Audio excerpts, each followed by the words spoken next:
केंद्रीय मंत्री स्मृति ईरानी एक बार फिर से सवालों के घेरे में हैं और बुरी तरह फंसती हुई नजर आ रही हैं। एक आरटीआई में बड़ा खुलासा हुआ है। खुलासा क्या है आपको विस्तार से बताते हैं। स्वागत है आपका एआर न्यूज़ इंडिया पर। मैं हूं आपके साथ आकिल रजा।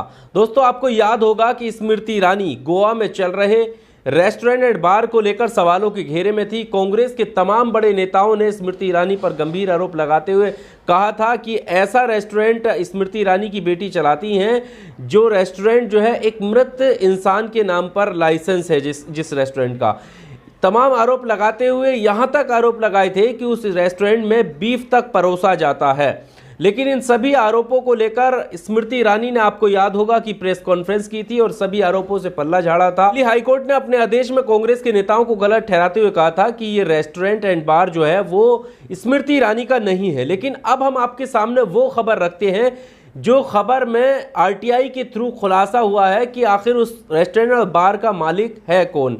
ये खबर आपकी स्क्रीन पर बोलता हिंदुस्तान की है, आप देख सकते हैं। इसमें लिख रहा है, आरटीआई से हुआ खुलासा, गोवा के विवादित कैफे का लाइसेंस स्मृति ईरानी के पति की कंपनी के नाम। अब भी झूठ बोलेंगी मंत्री जी।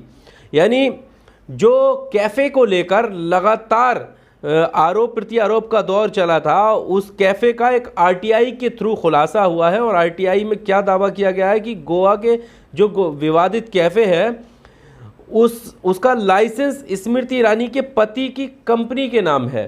यानी स्मृति ईरानी जो ये बात कह रही थी कि उनका या उनके परिवार का दूर से दूर तक कोई नाता उस रेस्टोरेंट से नहीं है, उनके आरोप जो है वो खारिज होते हुए यहाँ पर नजर आ रहे हैं।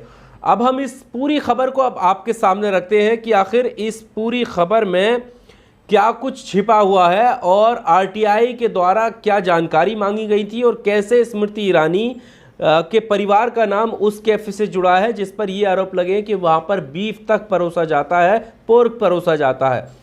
हालांकि आपको पता ही है, हम बता भी चुके कि स्मृति ईरानी ने इन सभी आरोपों से पल्ला झाड़ा। लेकिन आरटीआई में क्या खुलासा हुआ है ये आपकी स्क्रीन पर।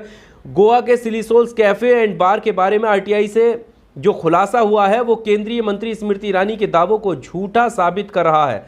अब तक स्मृति ईरानी और उनका परिवार इस बात से इनकार करता रहा है कि सिली सोल्स से उनका कोई लेना देना नहीं है।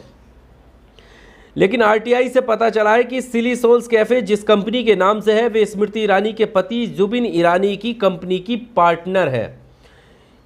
समझे आपकी, आरटीआई से ये पता चला कि सिली सोल्स जिस कंपनी के नाम से है वो स्मृति ईरानी के पति जुबिन ईरानी की कंपनी की पार्टनर है। यानी जुबिन ईरानी जो स्मृति ईरानी के पति हैं उनका नाम शामिल आ रहा है। आरटीआई के तहत मांगी गई जानकारी में कहा गया है कि गोवा के असगांव में Silly Souls Cafe and Bar के बार को जारी किया गया food and drug licence Eat All Food and Beverage Limited Liability Partnership LLP के नाम से है। और LLP क्या है ये हम आगे आपको इस खबर में बताएंगे क्या है। स्मृति ईरानी ने चीख चीख कर कहा कि उनकी नाबालिग बेटी या उनके परिवार का बार से कोई लेना देना नहीं है। आपको याद होगा वो। हालांकि स्मृति ईरानी की बेटी के जो वकील हैं उन्होंने भी ये दलील पेश की थी। उन्होंने कहा था कि उनके मुवक्किल ना तो मालिक हैं ना ही सिली सोल से उनका कोई रिश्ता है। अब आरटीआई के तहत मिली दस्तावेज के अनुसार असगांव गाँव के सर्वेक्षण संख्या 236/22 के तहत सर्वेक्षण की गई संपत्ति को एंथनी डिगामा द्वारा ईट और खाद्य और पेय पदार्थ LLP को 50,000 रुपये के मासिक किराए पर 1 जनवरी 2021 से 10 साल के लिए पट्टे पर दिया गया था। ये कंपनी उग्रा मार्केटाइल प्राइवेट लिमिटेड के साथ पार्टनरशिप में है। उग्रा मार्केटाइल में केंद्रीय मंत्री स्मृति ईरानी के पति जुबिन ईरानी निदेशक हैं। तो ये रिश्ता निकलता हुआ नजर आ रहा है। एडवोकेट आयर्स रोडिक्स के आरटीआई के जवाब में गोवा के खाद्य एवं औषधि प्रशासन यानी FDA ने ये जानकारी दी है। कांग्रेस नेताओं ने जब स्मृति ईरानी पर आरोप लगाए थे तो स्मृति ईरानी ने पहले तो प्रेस कॉन्फ्रेंस की थी कि कोई लेना देना नहीं है। लेकिन आरटीआई के थ्रू देखिए अब लेना देना सामने आ रहा है इस खबर की माने तो। और साथ ही स्मृति ईरानी दिल्ली हाईकोर्ट तक गई थी। दिल्ली हाईकोर्ट में जाकर के स्मृति ईरानी ने क्या कुछ कहा था और दिल्ली हाईकोर्ट का आदेश क्या था। दिल्ली हाईकोर्ट ने अपने आदेश में कांग्रेस के आरोपों को गलत बताते हुए कहा था कि स्मृति ईरानी या उनकी बेटी का गोवा के रेस्टोरेंट और बार के मालिक नहीं है।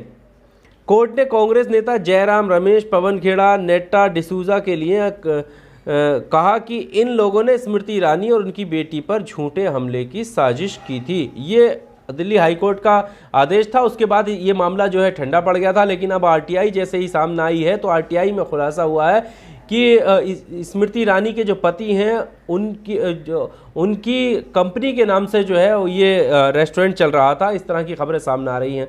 अब जैसे ही ये खुलासा सामने आया आरटीआई के थ्रू, देखना ये होगा कि अब इस पूरे मामले को लेकर कांग्रेस के नेता किस तरह का रुख अख्तियार करते हैं। क्या फिर से स्मृति ईरानी को घेरने की कोशिश करेंगे? जो आरोप लगा रहे थे उन आरोपों के साथ फिर से कांग्रेस के नेता सामने आएंगे?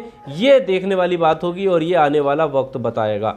बहरहाल इस वीडियो में सिर्फ इतना ही। आपको क्या लगता है कमेंट बॉक्स में आकर अपनी राय जरूर दीजिएगा। वीडियो को लाइक और शेयर कीजिएगा दोस्तों। शुक्रिया।